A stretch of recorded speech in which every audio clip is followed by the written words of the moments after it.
This is lesson 8-7. I'm dividing it into two parts to make the videos a little bit shorter.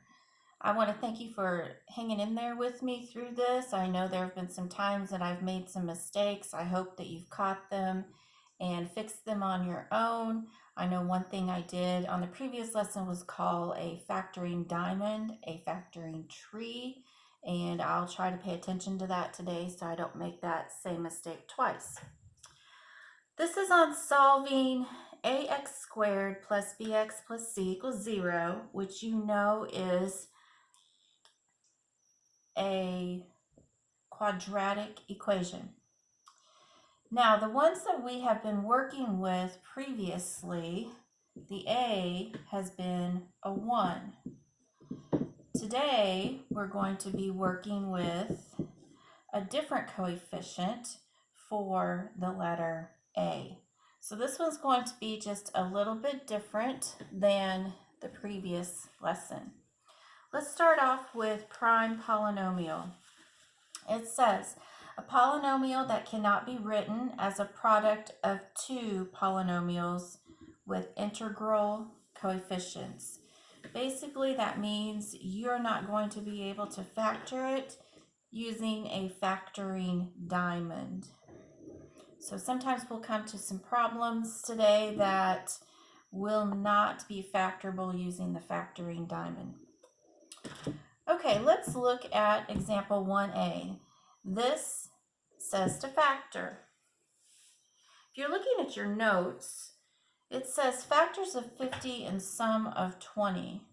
Well, in the past, when we made our factoring diamond, what was in the place of C would go in your top cell, and what was in the middle would go in your bottom cell. That can only be done if this coefficient for A is 1. So this time we're going to turn it in a different direction, but some things will be the same, some things will be just a little bit different. When you have a coefficient that's not 1 at the beginning of your quadratic equation, what you have to do is multiply your first coefficient with your constant, and that now becomes your top cell. That's why it says 50, factors of 50, and then this middle coefficient goes in your bottom cell, just like last time. So we're finding two factors that make 50 and add up to 27. 50, you might think of 5 and 10. That does make 50, but when you add them together, it does not make 27. So can you think of other factors of 50? Such as 25 times 2 makes 50. Add them together, and that makes 27. Now here is the part where it really changes.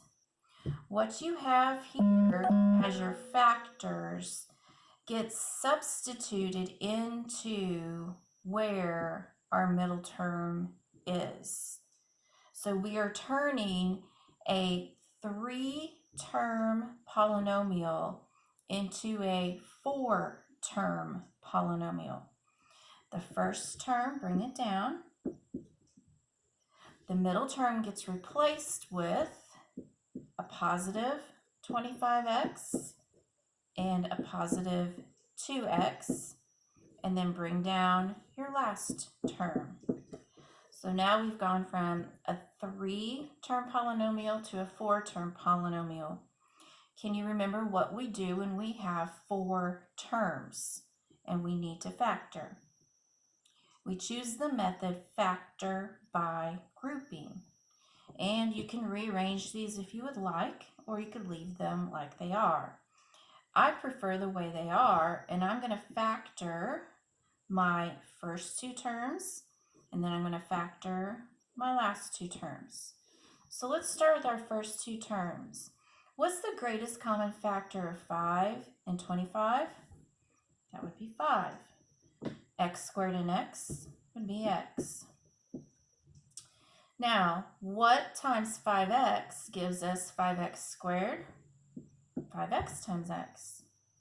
And what times 5x gives us 25x, but a positive 5. Remember, our goal is we want to have the same binomial over here, x plus 5. Is that possible? Well, let's see. What times x gives us 2x? 2. Is 2 times 5 10? It is. So this works. Okay, now we have the same term here, and we have these two. So let's combine them, and we come up with 5x plus 2 and x plus 5 as your factorization. Again, you might have rearranged these in a different order, but when you finish, you're going to have a positive x somewhere along with a positive 5, and your other binomial is going to have a positive 2 with a positive 5x. Any order. Now let's look at example 1b. This is 4x squared plus 24x plus 32. Now something that I see right away is I can write this differently by factoring out a greatest common factor before I even start. If you look at 4, 24, and 32, don't they have a greatest common factor of 4? If we do that, we can make the numbers in this trinomial smaller and easier to work with. So let's go ahead and see what we need here for our three terms. 4 times what gives us 4x squared? 4 times x squared. 4 times what gives you 24x? 6x. And 4 times what gives you 32? Which would be 8.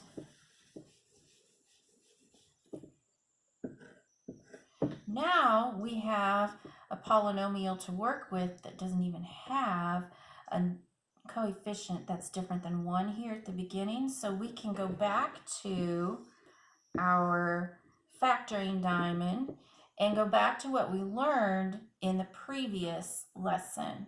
So the 8 is our product. The 6 is our sum. What times